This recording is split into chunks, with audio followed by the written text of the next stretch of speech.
The idiots have been in charge way too long. And that's why you're here. For the podcast you need. All for liberty all the time.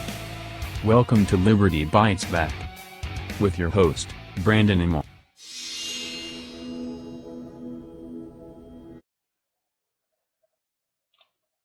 Are we citizens or subjects during this COVID-19 edict tyranny? In many states throughout our republic, the United States, we have been seeing a clear, defiant regard to our Bill of Rights. The right to practice our religion freely is being suppressed.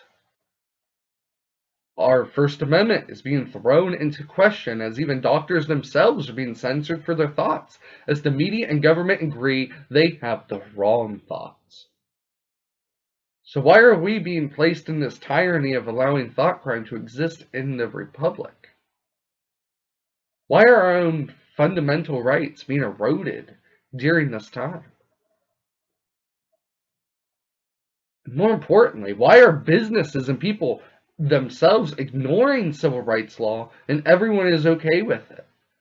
All for a virus of around 0.6% death rate? And that's with the inflated numbers.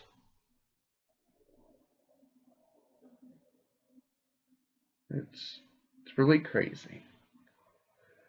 Now, I would like to go over how our rights of worshiping has been eroded. I'm going to go ahead and go over that.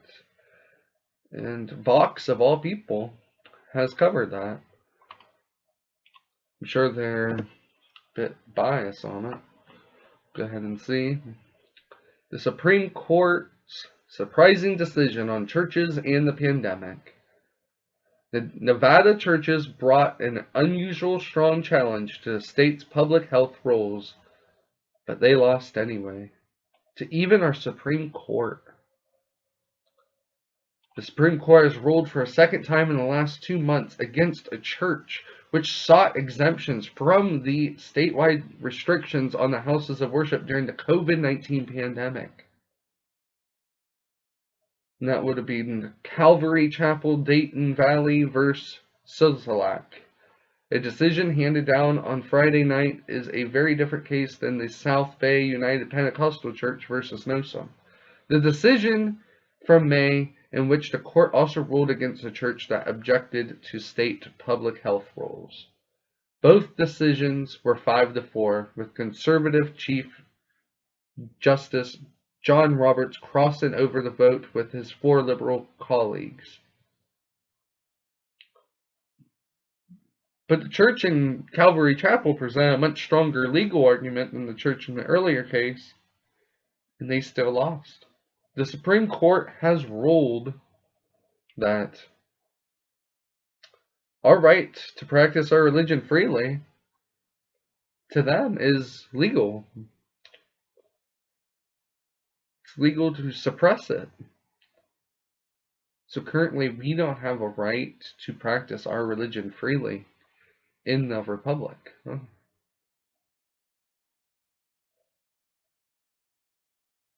really, really crazy. Good thing to remember with these is these edicts are not law from governors or mayors, but they place themselves like kings doing decrees, fear-mongering the public and pushing propaganda to make the public hostile to anyone questioning the tyrannical decrees or anyone exempt from the decrees, whether they are rape victims, religious folk, medically exempt, or in a sector where they are exempt. The anger and the aggression with the message of masks up, save lives, tends to make the public following the decrees automatically go to calling even rape victims murderers, to even also having politicians pushing for the exempt or patriotic to be considered attempted murderers. I'm going to go over that story with you real quick. But people need to understand there's a lot of different reasons why people could have exemptions. Rape victims themselves could have exemptions, and the medical,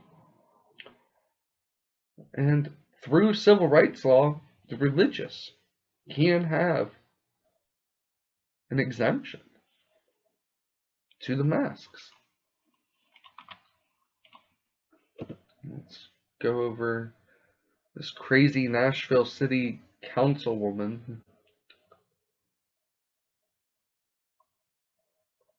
Now, this was back in August 9th, 2020. A Nashville, Tennessee councilwoman wants those who don't wear a mask during the coronavirus pandemic to be charged with attempted murder. Her name is Sharon Hart, and she's an at-large councilwoman at the Nashville Metro Council. She joined on August 5th meeting between public safety beer and regulated beverages and health, hospitals, and social services committees. And she said during the meeting, "My question goes back to legislation, but my concern is, you know how I work with an organization, that if they pass a virus, then they are tried for murder or attempted murder. If they're not told, and this person who may very well pass this virus, that's out in the air because they're not wearing a mask. It's basically doing the same thing to someone who contracts it and dies from it." And let me just say, all of that is foolish. These masks have just as many scientific studies showing they don't work as many as they have showing they do work. Currently, in my thought line, I think we are no longer citizens when our thoughts alone are a crime. And we are subjects by these self-employed kings and queens who were only elected to be mayors, governors, and I guess councilwomen. Sad times we live in today.